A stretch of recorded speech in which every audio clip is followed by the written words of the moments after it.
Good morning, folks. We're back out here with the 2G, and it's been a while. We've been on sort of a hiatus. Summertime where I work is a crazy place, so I haven't really had a whole lot of time to come out here and do a bunch of extra stuff, but I have done a bunch of work on the 4G 637 bolt cylinder head that I picked up.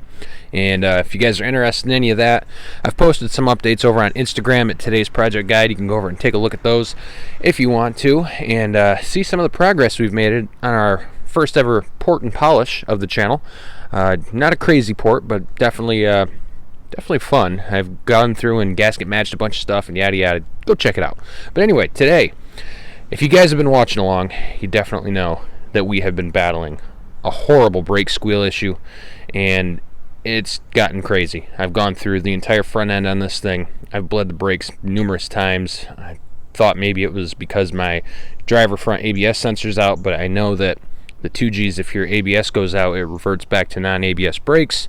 So simply having the sensor out shouldn't cause this, and I do recall I was having that problem way back before the sensor broke. So I started to look through all the parts that I've replaced, and you start with one, it doesn't work, you try another, and it helps for a couple of weeks, and then it comes back. So I've gone through it all. There's brakes, brand new front suspension, upper lower control arms, everything that you can replace under the front of this car has been done. Inner tie rods, outer tie rods, you name it, it's new. And I just took it over and got it aligned.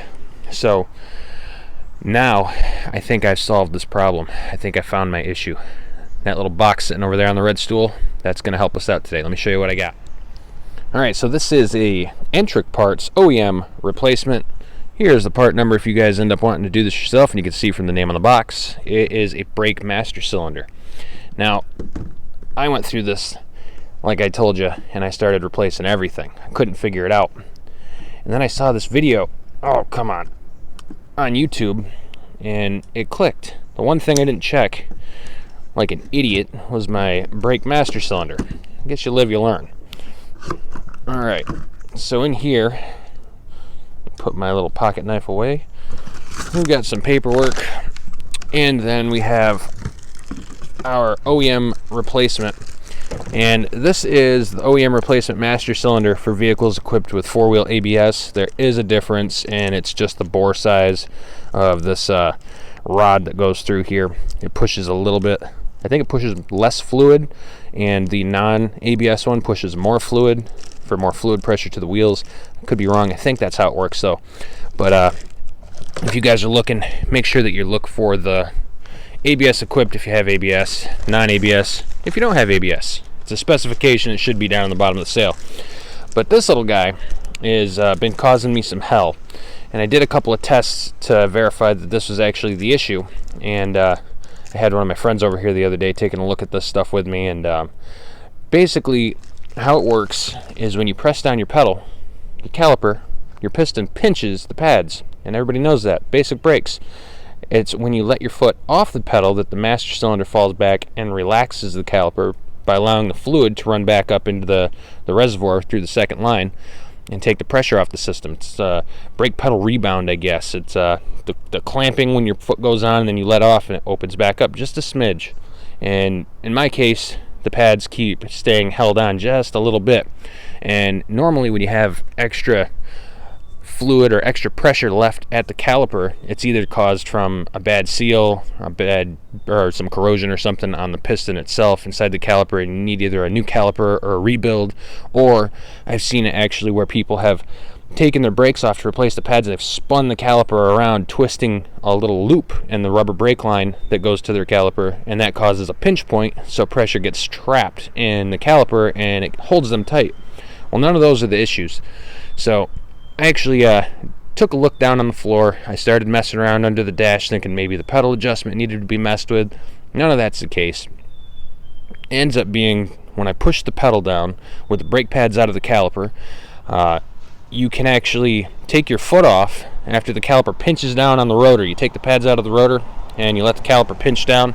You can actually take your foot back off and try to turn the rotor, and it's locked again. Like it's got basically brake drag. The caliper is pinched on, holding it with the pedal off the floor when you take your foot off. So the test that I saw online, I can't remember the channel. If I find the channel name, I'll link it down below. Gave me the idea. I didn't think to check the master, guys. I'm an idiot. So today we're going to swap that out real fast, and it's a super easy job. The only hard part is you have to go around and bleed all your brakes again. So if you take a look at this, it's held on to the brake booster by these two ears, two bolts. Then you have two line fittings that go into these yellow capped points, and your reservoir attaches on these two barbs that are sticking out of the top. So luckily for me, I have a poorly mounted fuel lab fuel pressure regulator in the way, so I'm going to pull that out, stick you guys off to the side. Hopefully I can pump some fluid out of that reservoir. I got my little auto bleeder from Harbor Freight sitting here, so we're going to draw some fluid out of that reservoir so it doesn't leak all over the place and start pulling this thing apart. Should be a mildly simple repair, but you know how 22, 23, 25-year-old cars are. You're also going to need one of these. This is a line wrench. This is the AutoZone Special. It has a 10 on one side and a 12 on the other. We're going to be using the 10 side. If you end up spinning your line, or you think that it's the nut starting to strip, it's often best to just jump over and get some vice grips, put on those hard lines, and try to pull and pray, basically. So I'm going to stick you guys off to the side and get started on this. See you in a minute.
Alright, so first things first, we ended up getting this regulator out of the way by pulling the return line off the bottom of it and kind of flipping it off to the side.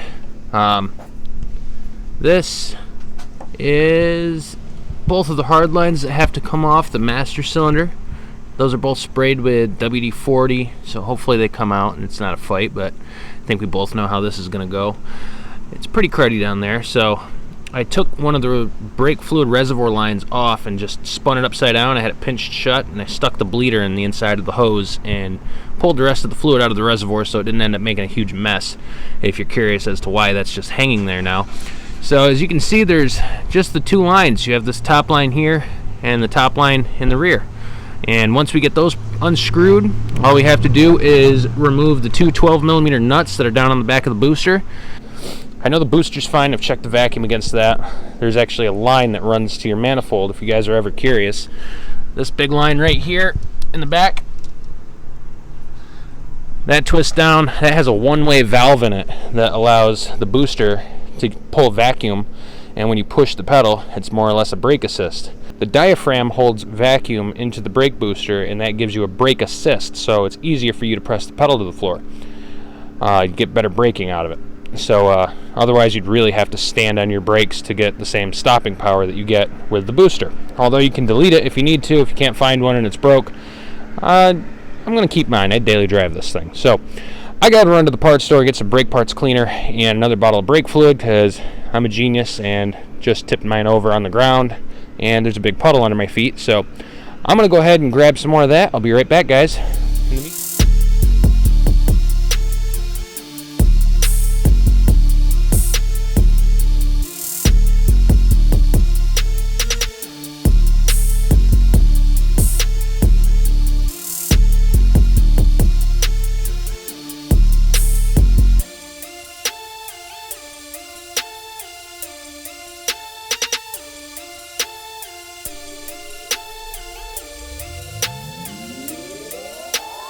Okay guys, so I did skip a step.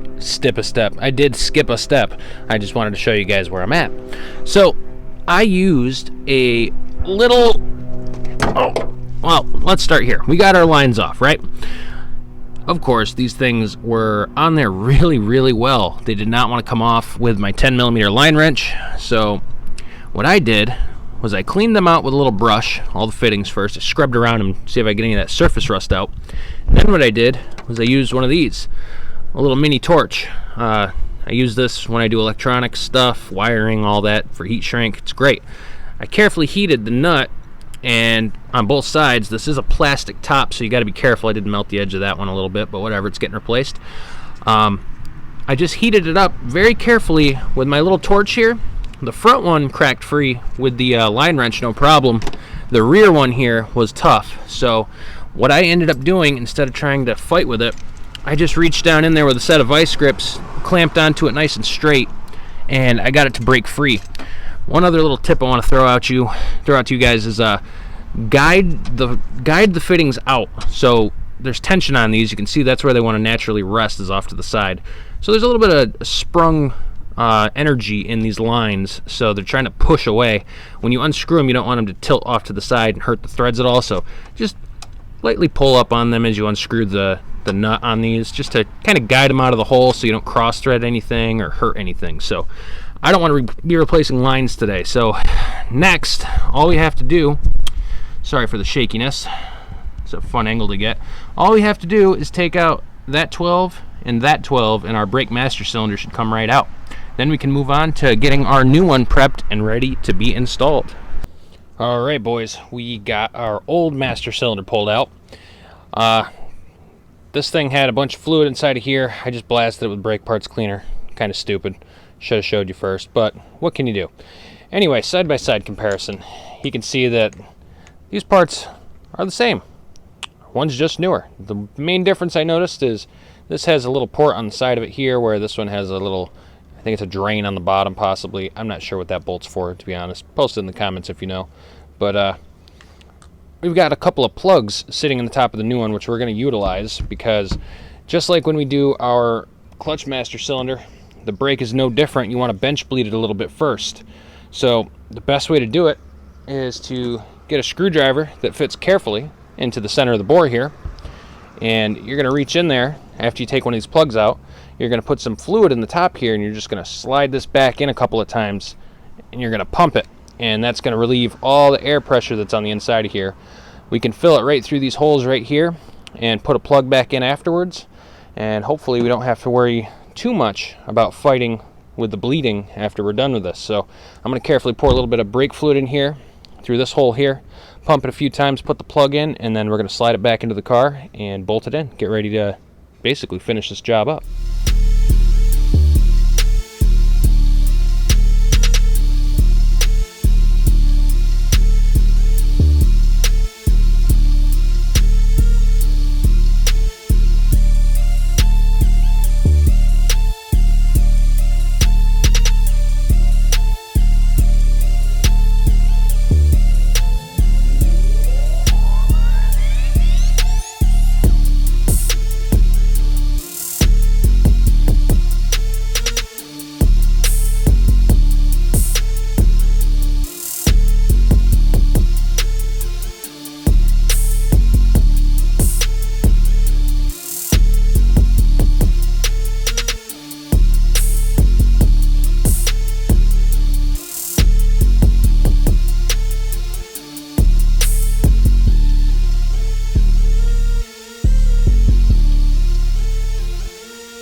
Okay guys, so after a little bit of fighting with this thing, we've got all of this put back together.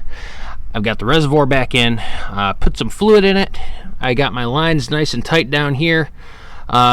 Everything is basically back together with the exception of this fuel pressure regulator, but something I like to do once I get these things put together is, if you pay attention up top side, you can see if you push down and massage the hoses, kind of like when you change out your antifreeze in your radiator. If you look in there, you can see, oh, little bubbles pop out. So I let this thing, I filled the fluid up after I've bled the master cylinder, obviously, and I just let it hang out for a little while. I let some of the fluid go back inside of it, get the air bubbles out, massage the lines a little bit, keep filling up the reservoir. And now that that's on, we're going to have to jack this thing up in the air and start bleeding the brakes. And it's important to do this properly if you lost a lot of fluid. I didn't lose a lot of fluid. I actually, I watched it. It was pretty good. I was surprised. But most of the time when you take this stuff off, it starts leaking everywhere. So I'm going to bleed the front two and then the back two, then the front two. It's important to go from the furthest point, which is the passenger rear, then driver rear, then passenger front, then driver front. And you're going to bleed each one of those. I've got a vacuum pump hooked up, so that's going to be that. I'm not going to film that part because I'm sure you guys all know how to crack a bleeder and bleed some brakes. So anyways, we got this thing put back together. It was not really that bad of a job, but hopefully that solves the brake grinding that I have, the dragging in the front brakes. And the only reason I know that the master cylinder was it, well, actually there's two reasons. I stated one earlier, and the second one is it travels from wheel to wheel to wheel to wheel, depending on the temperature in the day. I've vacuum tested the brake booster. I knew that was good, and literally everything else has been replaced. Mind you, I do have one more thing in my back pocket if I have any more issues in the future, but I doubt I will. So I'm going to leave it off there, guys. We got a new brake master cylinder installed. Everything's nice and tight, no leaks. I got to fire this bad boy up, and we're going to take it for a test drive here in a little while. But thanks for tuning in. Thanks for watching. Thanks for hanging on while I've been sitting around working on that cylinder head. I think I'm going to have to show you guys where I've landed on that in the next episode. So stay tuned. As always, stay safe, and thanks for watching. We'll see you next time right here at today's project guide, guys. Adios.